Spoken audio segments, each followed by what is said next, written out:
बिहार विधानसभा निर्वाचन प्रथम पर्याय मतदान पर आज सरिबा प्रचार शेष दिन में जोरदार प्रचार करेंगे विभिन्न दलर हेवीवेट संध्या 5टा पर निर्वाचन कमिशन लागू करेंगे धारा 126 प्रथम पर्याय 18टी जिलार 121 विधानसभा आसन पर अनुष्ठित होब मतदान 1314 जन प्रार्थी भाग्य परीक्षा मतदान ठीक 48 घंटा पूर्व आज संध्या 5टार निर्वाचन कमिशन धारा 126 लागू करेंगे।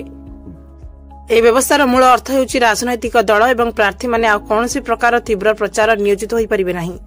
ଏହାର ଉଦ୍ଦେଶ୍ୟ ହେଉଛି ଏକ ନିରାପତ୍ତା ଅବଧି ସୁନିଶ୍ଚିତ କରିବା ଯେଉଁଠାରେ ଭୋଟରମାନେ କୌଣସି ବାହ୍ୟ ଚାପ କିମ୍ବା ଶବ୍ଦ ବିନା ସେମାନଙ୍କର ନିଷ୍ପତ୍ତି ବିଚାର କରିପାରିବେ। ଏହି ସମୟ ମଧ୍ୟରେ ନିୟମ ଉଲ୍ଲଂଘନ କରୁଥିବା ଲୋକଙ୍କ ପାଇଁ କଠୋର ଆଇନଗତ କାର୍ଯ୍ୟାନୁଷ୍ଠାନର ବ୍ୟବସ୍ଥା କରାଯାଇଛି। ସେପଟେ ବିହାରରେ ପ୍ରଥମ ପର୍ଯ୍ୟାୟ ନିର୍ବାଚନ ପାଇଁ ଆଜି ପ୍ରଚାର ଶେଷ ଦିନ ହୋଇଥିବାରୁ ବିଭିନ୍ନ ଦଳର ନେତା ମାରାଥନ ପ୍ରଚାର କରୁଛନ୍ତି। विभिन्न स्थान में निर्वाचनी सभा शोभायात्रा और सभा आयोजन करा जाउछि। वरिष्ठ बीजेपी नेता तथा केंद्र गृहमंत्री अमित शाह दरभंगा निर्वाचनी रैली में जोग देइछन्ति। आरजेडी और कांग्रेस को समालोचना करी शाह कहिछन्ति लालू पुओ मुख्यमंत्री कि सोनिया पुओ प्रधानमंत्री होई परिबे नाही। लालू और राबड़ी 15 वर्ष जंगल राज आपण फेराई आनिबाकु चाहନ୍ତି कि बोली बिहारवासी को अमित शाह प्रश्न करथिले।